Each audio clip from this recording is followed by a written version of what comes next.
महाराष्ट्र सरकार पर एक्शन में बीजेपी की नजर लगातार है, एकनाथ शिंदे पर भी बनी हुई है। सूत्रों के मुताबिक बीजेपी एकनाथ शिंदे के फैसले का इंतजार कर रही है कि एकनाथ शिंदे फिलहाल इस संकट की स्थिति में, इस स्थिति में क्या फैसला लेते हैं। उसके बाद अगर ये महाराष्ट्र सरकार के लिए संकट और बढ़ाएगा एकनाथ शिंदे का फैसला, तो बीजेपी इसमें कोई बड़ा कदम आगे उठा सकती है, एकनाथ शिंदे से बातचीत भी हो सकती है। ये तमाम फिलहाल कयास हैं, लेकिन मूवमेंट लगातार हो रही है, डेवलपमेंट लगातार महाराष्ट्र में इस वक्त हो रही है। ये सियासी भूचाल जिस तरीके से एकनाथ शिंदे के सूरत पहुंच जाने के बाद तमाम विधायकों के साथ आया है, उसके बाद से ही बीजेपी भी इस पर नजर बनाए हुए है।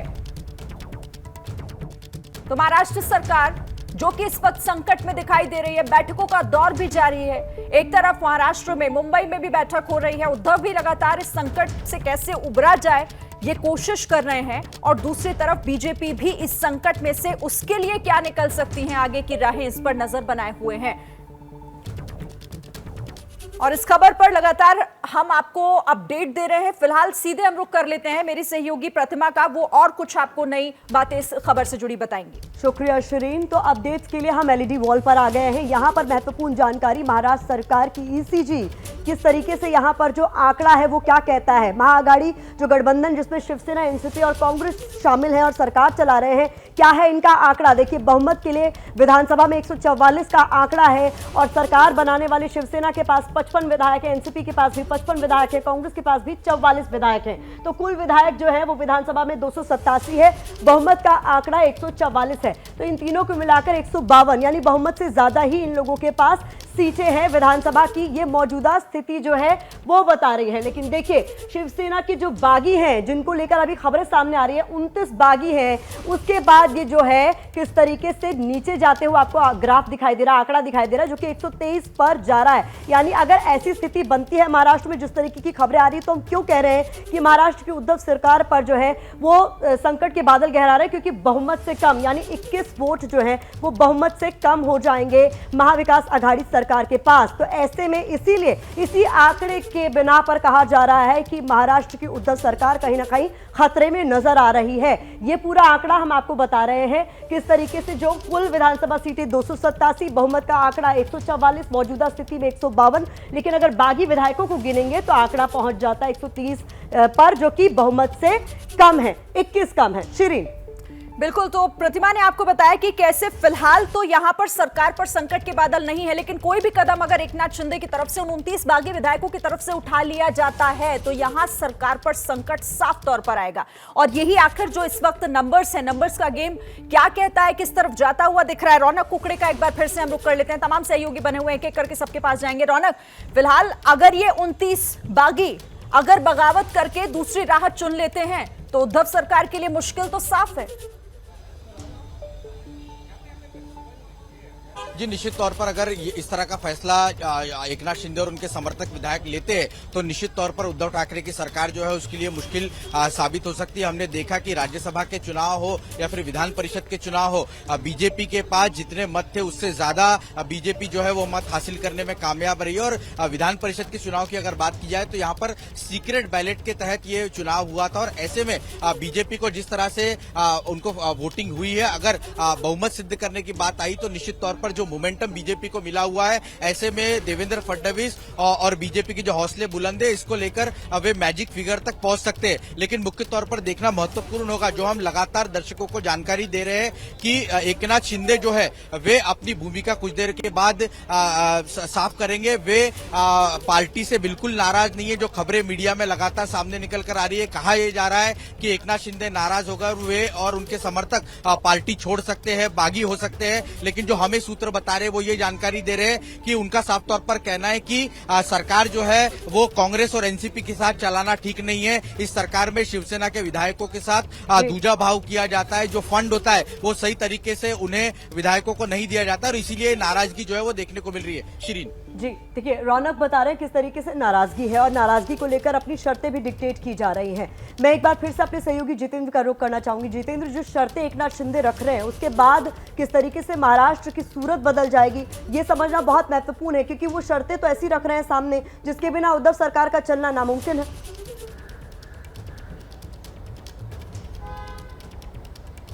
जी हाँ, बिल्कुल। वो जिस तरह की शर्तें रख रहे हैं उसके बाद जो है उद्धव सरकार के लिए बिल्कुल जो है मुश्किल हो जाएगा। दरअसल अगर जो जिस तरह की बात एकनाथ शिंदे कह रहे हैं तो उसका मतलब एक तरह से वो संकेत दे रहे हैं कि शिवसेना बीजेपी को मिलकर सरकार बना लेनी चाहिए। इन दोनों ने साथ में चुनाव लड़ा था साल 2019 का, लेकिन उसके बाद मुख्यमंत्री पद को लेकर झगड़ा हो गया और शिवसेना जो है बीजेपी से अलग हो गई और उसने एनसीपी और कांग्रेस के साथ मिलकर सरकार बना ली। और लेकिन सियासी हलकों में यही कहा जाता है कि भले ही मुख्यमंत्री उद्धव ठाकरे हों, लेकिन सत्ता का रिमोट कंट्रोल एनसीपी प्रमुख शरद पवार के हाथों में है और वही सरकार चलाते हैं। और ये सरकार में भी दिखता है क्योंकि जो ज्यादातर अहम मंत्रालय हैं, जो मलाईदार मंत्रालय हैं, जो पावरफुल मंत्रालय हैं, वो एनसीपी के हाथों में हैं और शिवसेना के हाथ बेहद कम मंत्रालय हैं। और शिवसेना में भी एकनाथ शिंदे के हाथ जो अर्बन डेवलपमेंट का जो मंत्रालय दिया गया है, नगर विकास का, उसमें भी उनके पर कतरने की कोशिश की जा रही है। ऐसा लगातार एकनाथ शिंदे के करीबी लोग हमें बताते आए हैं। उनकी स्वतंत्रता का हनन हो रहा था, वो अपने हिसाब से फैसले नहीं ले रहे थे और इसके साथ साथ आदित्य ठाकरे का जो सर्कल है उनका प्रभाव बढ़ रहा था, उनकी दखलंदाजी बढ़ रही थी और ये बात लगातार एकनाथ शिंदे नोटिस कर रहे थे। और मुझे लगता है कि यही कारण है जिसकी वजह से एकनाथ शिंदे ने अब बगावत का बिगुल बजा दिया है।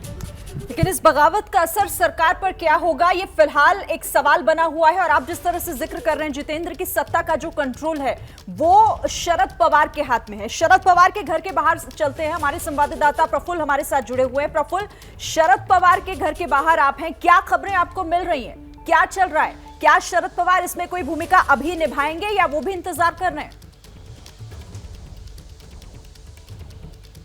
देखिए, शरद पवार पहले ही एक्टिव हो चुके हैं। कल रात का जो घटनाक्रम था और जो सुबह हुआ है उसके बाद से ही शरद पवार एक्टिव हो गए थे। संकट मोचक कह लीजिए, संयोजक कह लीजिए, या जिससे रिमोट कंट्रोल से चलाया जा रहा है महाविकास अघाड़ी को जैसे कह रहे थे, तो शरद पवार इस समय इस घटना के बाद से ही एक्टिव हो गए थे। प्रफुल्ल पटेल जो उनके करीबी भी हैं, एनसीपी नेता हैं, वो सुबह सबसे पहले यहाँ पहुंचे और दोनों के बीच चर्चा हुई और उसके बाद कांग्रेस के नेता जयराम रमेश और मल्लिकार्जुन खड़गे यहाँ पहुंचे।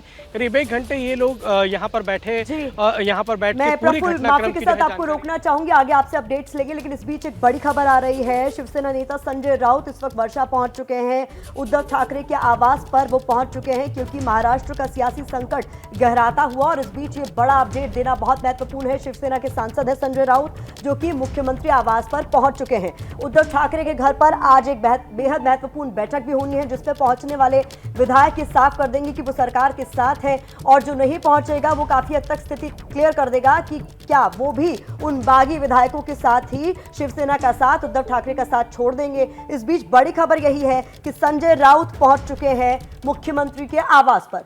तो महाराष्ट्र के सियासी संकट के बीच इस वक्त की बड़ी खबर है, एक तरफ बीजेपी भी जो है वो एक्टिव नजर आ रही है। गृह मंत्री अमित शाह दिल्ली में जेपी नड्डा के आवास पर पहुंचे हैं। दूसरी तरफ महाराष्ट्र में एक्शन इस तरीके से नजर आ रहा है कि यहां पर संजय राउत जो है वो महाराष्ट्र के मुख्यमंत्री उद्धव ठाकरे के आवास पर पहुंचे हैं। तो क्या मुलाकात के दौरान चर्चा होती है उस पर नजर हमारी बनी रहेगी। लेकिन एक बार फिर से हम प्रफुल्ल का रुख करना चाहेंगे। प्रफुल्ल, जो आप अपडेट दे रहे थे उससे पहले आप पूरा कर लीजिए। देखिए, आज शरद पवार ने दोपहर 2:30 बजे बैठक बुलाई थी विपक्षी दलों की राष्ट्रपति चुनाव को लेकर, लेकिन जो कुछ घटनाक्रम हुआ उससे में सबसे पहले एक्टिव हो गए शरद पवार। मुख्यमंत्री आवास पर जो बैठक हो रही उससे पहले ही उन्होंने अपने घर पर जो है बैठक की। अपने नेता के साथ प्रफुल्ल पटेल पहुंचे थे और उसके अलावा कांग्रेस के 2 नेता मल्लिकार्जुन खड़गे और जयराम रमेश यहाँ पहुंचे थे और पूरी स्थिति पर 1 घंटे के करीब चर्चा हुई और उसके बाद वो दोनों बाकी नेता जो है वो चले गए। शरद पवार अपने घर के अंदर मौजूद था और इस बीच ये बताया गया कि तमाम स्थिति को जो है, जो भी मौजूदा है, कौन कौन कहाँ इस समय मौजूद है, इस तमाम स्थिति की जानकारी दी गई और यहाँ से जो है बातचीत की जा रही है। तो फिलहाल शरद पवार पूरी स्थिति पर नजर बनाए हुए हैं और ये कहा जा रहा है कि जब दोपहर में 2:30 बजे ये बैठक बुलाई गई राष्ट्रपति चुनाव को लेकर, वो खत्म होगी तो उसके बाद शरद पवार संभवतः मुंबई जा सकते हैं। तो बैठकों का दौर जारी है, शरद पवार भी मुंबई जा सकते हैं, ऐसी जानकारी फिलहाल मिल रही है। लेकिन बड़ी खबर यह है कि इस वक्त मुख्यमंत्री आवास यानी वर्षा पहुंचे हुए हैं संजय राउत। सीधे रुख करते हैं रौनक का। रौनक, क्या अपडेट इस खबर पर? जी निश्चित तौर पर कुछ देर पहले ही संजय राउत जो है वो वर्षा बंगले पर पहुंचे और धीरे धीरे विधायकों का यहां पर पहुंचने का सिलसिला जो है वो शुरू हो गया है। लेकिन महत्वपूर्ण ये हो जाता है कि आज कितने विधायक मुख्यमंत्री के बुलावे पर इस बैठक में पहुंच पाते, संख्या क्या होती है, ये सबसे बड़ा सवाल रहेगा। क्योंकि लगातार जो दावा किया जा रहा है कि करीबन 29 विधायक एकनाथ शिंदे के साथ सूरत में मौजूद है, ऐसे में उद्धव ठाकरे की बैठक में कितने विधायक यहां पर पहुंचते, हम आपको बता दें कि इसी बात पर निर्भर करेगा कि आगे की सियासत यहां पर कैसे महाराष्ट्र में आगे बढ़ती है। निश्चित तौर पर इस संख्या को देखने के बाद ही एकनाथ शिंदे भी अपना रुख जो है वो मीडिया के सामने आकर साफ रख सकते हैं। जो हमें सूत्र, मैं लगातार बता रहा हूं कि हमें जो सूत्र जानकारी दे रहे हैं वो ये जानकारी दे रहे हैं कि वे पार्टी से नाराज बिल्कुल नहीं है। उनका कहना है कि जिस तरह से इस सरकार में शिवसेना के विधायकों के साथ ट्रीटमेंट किया जा रहा है, उनको जो फंड की रिक्वायरमेंट होती है अपने चुनाव क्षेत्र में वो सही समय पर नहीं दिया जाता और एनसीपी का दबदबा सरकार में ज्यादा है। लिहाजा ये वक्त है, 2.5 साल का वक्त हो गया है, ऐसे में वक्त लेने की भूमिका लेने का वक्त है और इसीलिए ये नाराजगी जो है वो अब खुलकर सामने आई हुई है। जी बिल्कुल रौनक, आप हमारे साथ बने रहिए, बहुत महत्वपूर्ण अपडेट हमारे सहयोगी रौनक हमें दे रहे हैं।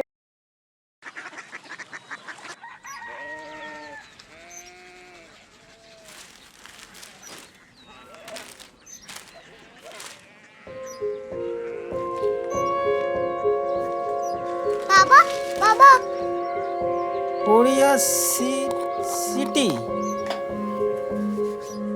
জানি না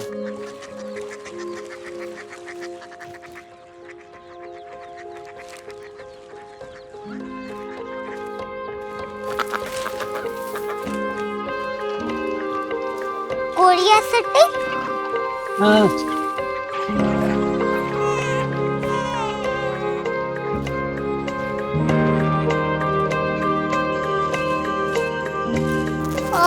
कोरिया सिटी कहाँ पे है? शहर अंग्रेजी लगे हैं।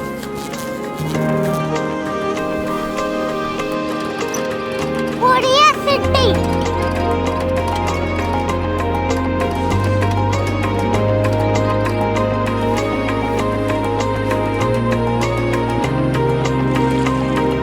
वो बहुत दूर है।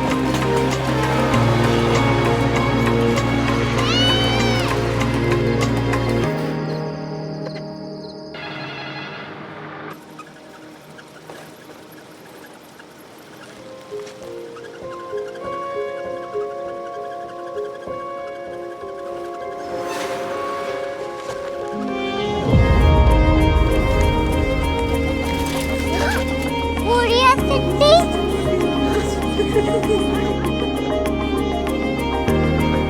दुनिया को कुछ लोग बड़े होते हैं। कोरिया सिटी कहाँ है? प्रोफेसर साहब को पता होगा। हो, ये छोटा वाला ग्लोब लगता है और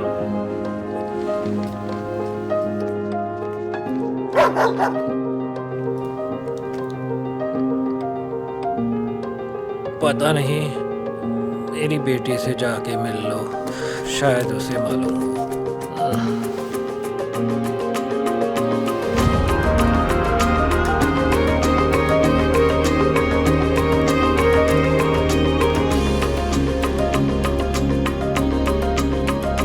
हाय, बाबा ने भेजा है। Come here. Korea city Korea city नहीं, क्यूरियोसिटी।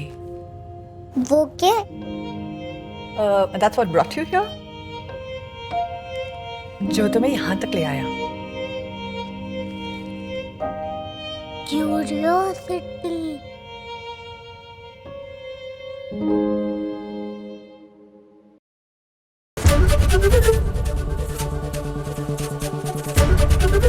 एबीपी न्यूज आपको रखे आगे।